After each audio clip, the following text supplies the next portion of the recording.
Hey guys, if you haven't already, give the video a thumbs up. Subscribe to my channel. This is a what if series and I'll be doing lots more like this down the road. So stay tuned for more and thanks for watching. Hey guys, so I know this video is long overdue. So it was stuff that I'm trying to fix and stuff that I wanted to further elaborate on or just make better in this situation. So yeah, it took a while because I wanted to fix on a little stuff so it could be better for you guys, so you can furthermore be excited about this series and the characters that are in it. So what I want to change before we get back to the part 2 of what if Goku was in One Piece. This is the part 2 to that story, but before we get to that part 2, here's the things that I changed.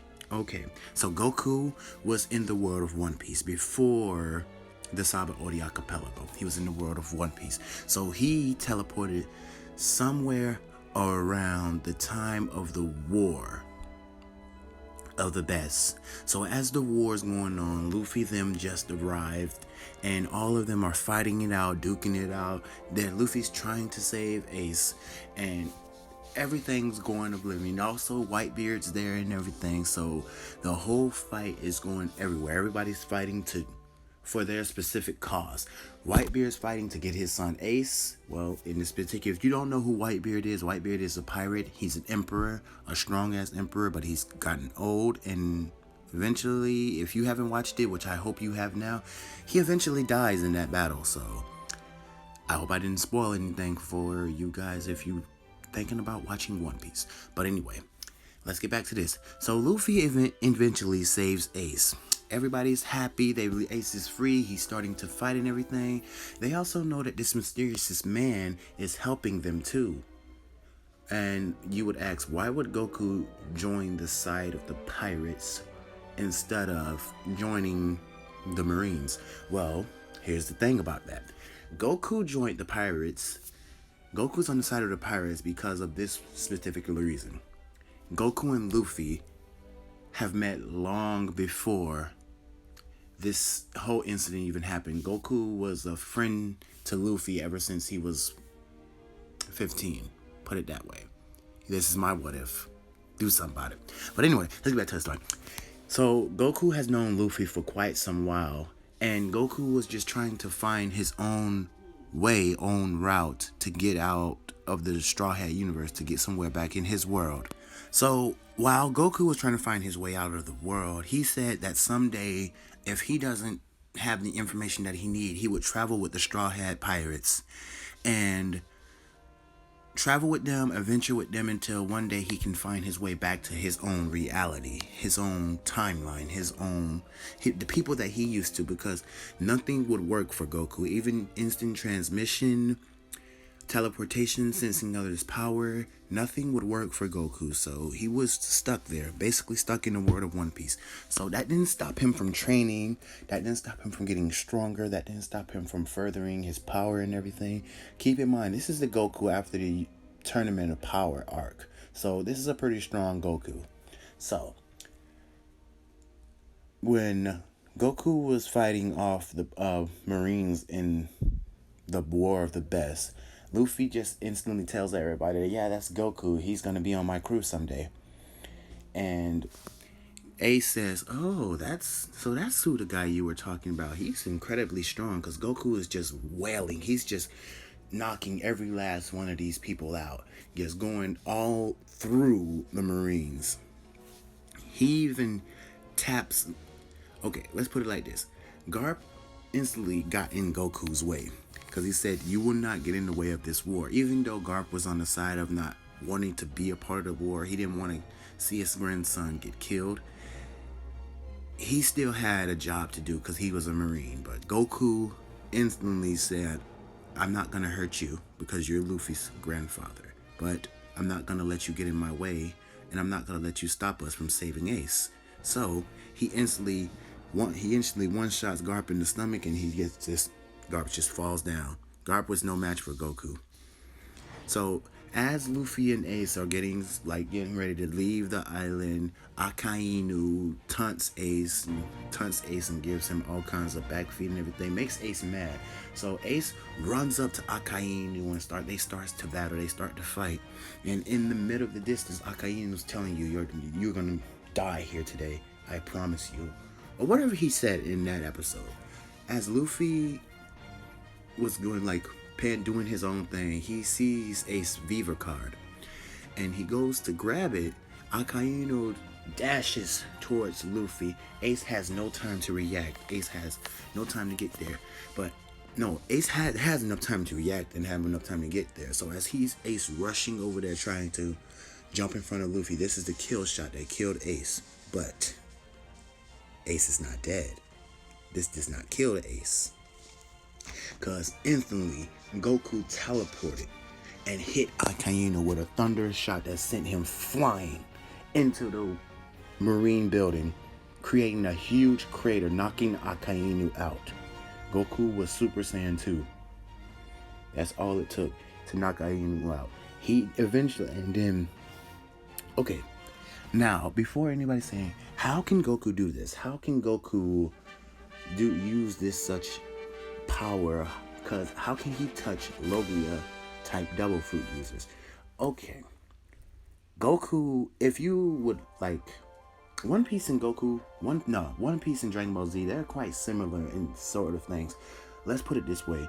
If Goku was to cover his fist in like all his ki and energy, that's armament hardening in One Piece. If Goku was to use his senses to dodge stuff, to see where other people at, that's observation haki. That's all you need in this world. Tie that observation haki and armament haki with Goku's power, yeah, one shot to Akainu. Anyway, let's continue. So, as he just one-shot Akainu, he just saved Luffy's life. Ace hits Goku on the back and says, "Thank you, you saved my brother's life. I don't even know. From everything you're dead. I don't know what I would have done. I probably would have sacrificed myself." And Goku said, "I know you would have, because you love your little brother. And keep in mind, I like Luffy's too. He's my friend, so I would not let him die here." So Luffy doesn't have that scar on his chest anymore. He doesn't have that scar that Akainu gave him or nothing like that. And Goku, the battle, instantly, everybody on the other sideline of the War of the Best. Goku had some senso beams. He had a bunch of them. And he gave each and every one of them a senso beam. Except for Whitebeard. He denied it. He said, "I don't want the senso beam. This is not my time here. My time has been the past, and there's time for a new generation, new emperors, and new kings. I've done my duty, and I've lived my life to the fullest. I've had a beautiful family, and I'm proud of that. I can die happy." So Whitebeard instantly denies the senso beam, because the senso beam would have healed his not illnesses, but it would have kept him around for long enough, and he knew that whatever that magic beam was, it would have did that. So the whole team instantly wipes out the Marines. They wipes out the Marines and win the War of the Best.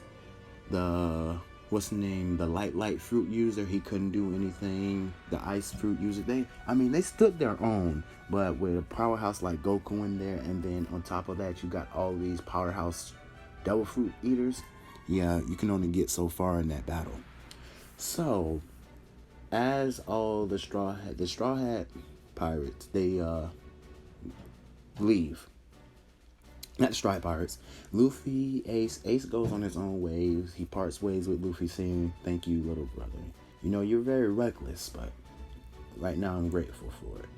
And Luffy just smiles. He daps Ace up, gives him a nice, good arm wrestle, and then they part ways. Then on the trip back, we are going with the Heart Pirates. The Heart Pirates offers Luffy a ride to the nearest island, and they get off there to find revenue.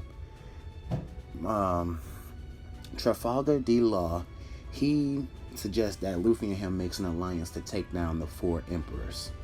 That includes, and I did not forget, Blackbeard would have never got Blackbeard would have never got what's the name, Whitebeard's devil fruit power. So that didn't happen. That didn't happen. Whitebeard is still breathing. Whitebeard is still alive, but he would have never got Blackbeard would have never got Whitebeard's devil fruit power. So in that literal sense, Whitebeard is still trying to figure out, Blackbeard is just trying to figure out a way to do that and everything, but it's not gonna work. So that's a story for another time. Anyway, the only person that's gonna be getting that devil fruit power is Ace. And Whitebeard hands that power over to Ace, and Ace becomes the new emperor and becomes the new captain of the Whitebeard Pirates. That's a story for another time. I know you're excited for that one, right? Anyway, so as they part ways and everything, Trafalgar D. Law offers Luffy a truce and like an alliance, and Luffy accepts because Luffy says, in order for me to be the king of the pirates, I have to take down every last four emperor, including my brother. And they make their trip to Sabaody Archipelago, where Rayleigh swims through a whole sea of these giant ass fish. I forgot their name, but these giant fish, and he instantly takes every last one of them down easily. That's just how much of a badass Rayleigh is. Yeah, he swam to Amazon Lily through that field of all them Sea Kings. That's what the name is, Sea Kings. So he swam through all those Sea Kings with ease. And he said, listen, you remember what happened on Sabaody Archipelago. If this guy wasn't there, you and your crew would have easily got killed.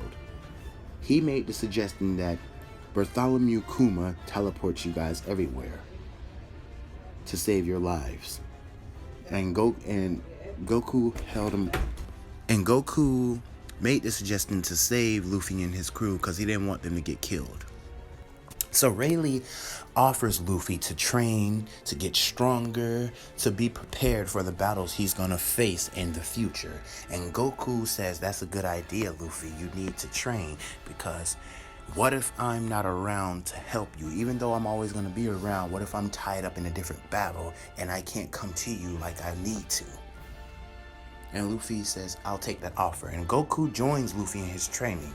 So Luffy, to tell his other crew about it, Goku instantly used instant transmission.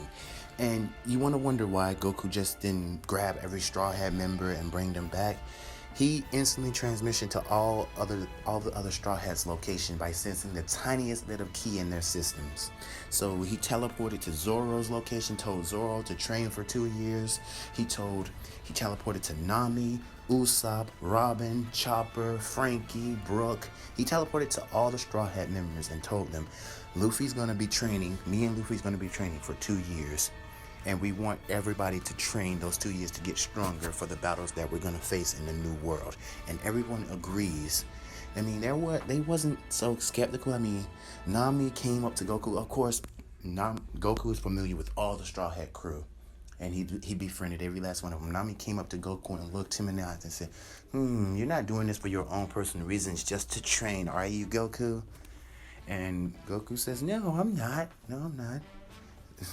Like smiling. He said, okay, I hope not. Well, tell Luffy I agree. I don't know if this is gonna make us stronger, but we'll see. So all the Straw Hats train for the 2 years, and basically they meet up at the Sabaody Archipelago and float down to Fishman Island. So that's just all I wanted to change. I just wanted to make that a little bit better, I guess, in a literal sense. So in this series, Ace is alive. Ace is going to become the new emperor of the Whitebeard Pirates.